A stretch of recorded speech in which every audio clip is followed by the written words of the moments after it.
Hello, welcome back to PJG Reptiles. So today we're going to be doing another video about Henry, my Mex Mex Kingsnakes, or my San Luis Potosi Kingsnake. His Latin name is Lampropeltis mexicana. So we're talking about Henry this time because he's not very well. So I've been doing a couple shorts recently talking about a terminally ill scarred snake. Now unfortunately that is Henry. He has hemangiosarcoma, I believe it's pronounced, which is essentially cancer of the blood. It can occur in the heart or the spleen. He's had several vet appointments. A lot of money has gone into this snake over the past few months. He's had 3 incisions, 3 biopsies to have lumps removed, and he's had his bloods taken, which for you that don't know, to take a snake's blood, it has to be directly from the heart while they are under anaesthetic. So he recently has had his stitches removed, so it's a little bit hard to see, but there's a scar there. You can kind of see it just on a little bit of pattern there that's just moved. He has 2 more scars as well. Let me just find them. He has that one, which you can see. And let's find the other one. So that one's there, so that one, and then there's one there as well, which you can just about see on the big bit of him there. Let me just move my hat a little bit. Now, these are healed fully. It took 10 weeks to heal. He had staples in the front one, which you can barely see, which is healed really nicely, and he's had stitches in the other 2. Now, unfortunately, they took him to the vets. They came back with the results that he is terminally ill with cancer. Now, as far as I'm concerned, this is the 3rd time this cancer has been seen in a reptile. The 2nd time in a colubrid. So, it's been seen in a ball python, I believe, and a corn snake. Now, they were both post-mortem. This is the first instance that we've caught the cancer before he's died. Now, they don't know how long he's got left. They thought he only had a few months left, but he's had these lumps that have been popping up on him for months now. And he's outlived what I thought he would live with the cancer, which is good. It's definitely good news. He's eating like normal.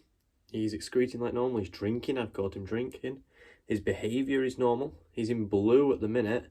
So he's shed twice, so he's had the stitches into in 10 weeks, which is not normal for him. But I think he was just trying to get rid of the bit of stuck shed that was on the stitches.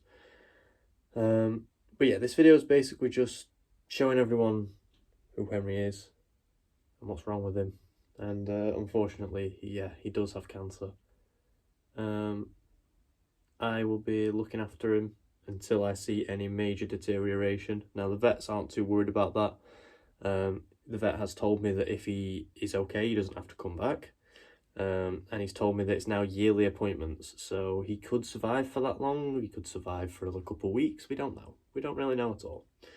Now, they have obviously had a look at him. They've had ultrasounds and other things. They can't find anything in his heart, which makes them think that it is in the spleen. Now, the problem with this is they can't find the spleen directly because spleens in snakes are notoriously small, especially a relatively skinny snake like a Mex Mex Kingsnake. He's only 4 foot in length when stretched out, so he's only a small snake, really.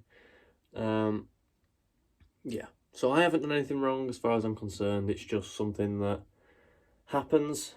Henry is my first snake. He's only nearly 5 years old now, so I've had him since he was a baby. It was my brother's present originally, but my brother gave him to me. Don't worry, my brother comes and sees him regularly. My brother loves him. But yeah, I just wanted to cover that really quickly.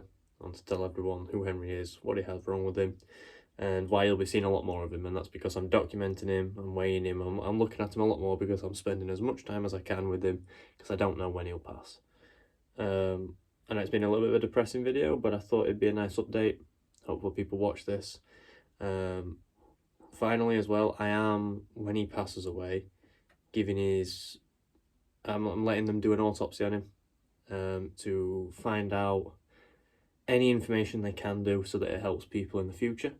I am going to cremate him, and I'm going to keep his ashes when he does pass away, but I'm going to let them do the autopsy first, because I figure, you know, if it helps other people in the future, then they might not have to go through what I'm going through with Henry. I won't lie, it's very upsetting. You know, it's just like any, you know, someone's dog. Henry's just like that for me. I've obviously got 2 cats. You've probably heard them in the background at some point in this video. It'd be the same with them, the same with any of my reptiles. Even my isopod colony passed away recently. That upset me a lot. Big Bertha passed away. But yeah, I don't intend on getting any animals to replace Henry or anything like that. What I intend on doing with his Viv when he passes away is I'm going to retire his small water bowl, because I've had that since I bought him, so it's just something that's going to be sat with his ashes. But his Vivs will go into his hides will go into other Vivs, and the Viv that he's got will be decorated and turned into a bioactive enclosure. It might have an animal in the future, but that's not in my plans. I just want to make a pretty looking enclosure. But yeah, for the time being, he's in his nice 3x2 foot. The oak wooden one you can see behind me is his Viv. The one above's the corn snake. But yeah, this is Henry, the terminally ill snake, and this has been another video on BJG Reptiles. Thank you for watching if you have got this far, and I shall see you next time. Bye.